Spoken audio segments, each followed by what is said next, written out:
بسم الله الرحمن الرحيم. الحمد لله على حلمه بعد علمه وعلى عفوه بعد قدرته، وصلى اللهم على سيدنا محمد النبي الزاهد رسول ملك الصمد واحد صلى الله عليه وسلم. dhalinyaro waxaan ka soo sheekayna buuro dhowr bal aan ku bilowno buurtan buur heybe. buur heybe waxaa loo yaqaanaa oo kale buur eyle. waa buurta ugu taariikhda fog. weliba waxaa la yidhaahdaa aadan iyo xaawo halkii ugu horreysay ee deganaayeen. waxaa caddaynaya waxyaabo badan. horta ciddii gooni maaragtay u qusaynaysa waxaan doonayaa inay maaragtay ila soo xidhiidhi karaan oo maaragtay aan tusi karo tusaale magaciisigaas. waxaa la isku dayay raadadkaas in la baabi'iyo. waxaa yimideen 30,000 oo maraykan ayaa dalka yimideen. madaafiic baa lagu garaacay si loo baabi'iyo taariikhdaas fog, si loo baabi'iyo, loo tirtiro. waxaan doonayaa marka hore inaan idiin sheego aadam calayhi salaam kolkii la uumay waa tii la yidhi malaa'igta u sujuuda, aan ka ahayn ninka la yidhaahdo ibliis oo iska diiday inuu u sujuudo aadam. waa tii jannada laga soo eriyey.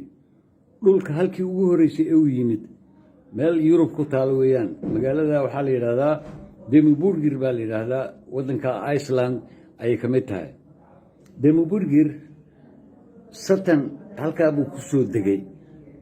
weli ilaa iminka gaalo baa jirta oo xusta, walicaadatu billaah, ilaah baan ka magan galnay. haddaba aadanna sidaasi la mid a geedkii la yidhi iska daaha cunina, wax kalasta aad doontaana jannada dhexdeeda ka cuna oo jooga. waa markay cuneen geedkii waa tii laga soo eriyey jannadii ee loo soo diray dhulka. halkii ugu horreysay ay soo cag dhigteen waa buur heybe. ciddii doonaysa ha timaado, caddaymo waaweyn baanu u haynaa. waayahay aadam xaggee buu ku aasan yahay? xawana xaggee bay ku aasan tahay? aadam wuxuu ku aasan yahay meesha la yidhaahdo sri lanka.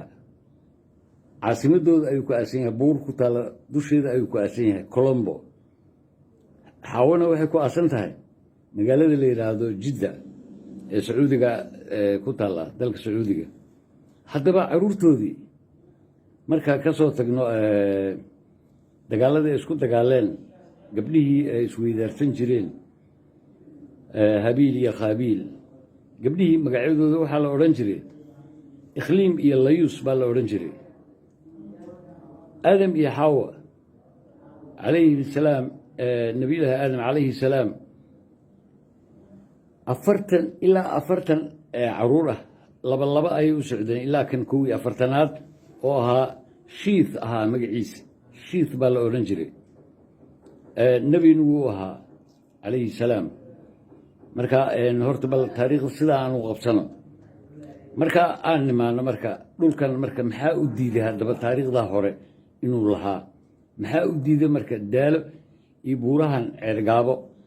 waxa u diidahaya taariikhdii hore asalka ambiyada qaar inay joogeen, waxa u diidi kara maxay yihiin? waa manhajka gaalada. anaa idiin sheegaya manhajka galbeedka ayaa ah wax weliba oo wanaagsan iyaga ayaa isku tilmaamaan. haddii ay heli lahaayeen meel ay ku tilmaamaan aadam, way ku tilmaami lahaayeen. wayse isku dayeen, dhowr goor way isku dayeen inay meel geeyaan, laakiin caddaymo way u waayeen, wayna heli waayeen. halkaana caddayntii tiile way burburin kari waayeen, mana burburin karaan. waxay burburin karaan male. waa awood rabbaani ayaa taalla halkan. awoodda rabbaaniga lama burburin karo. cashirkan waa muhiim, wuu inoo socdaa insha allah. wasalaamu calaykum waraxmat ullaahi wabarakaatu.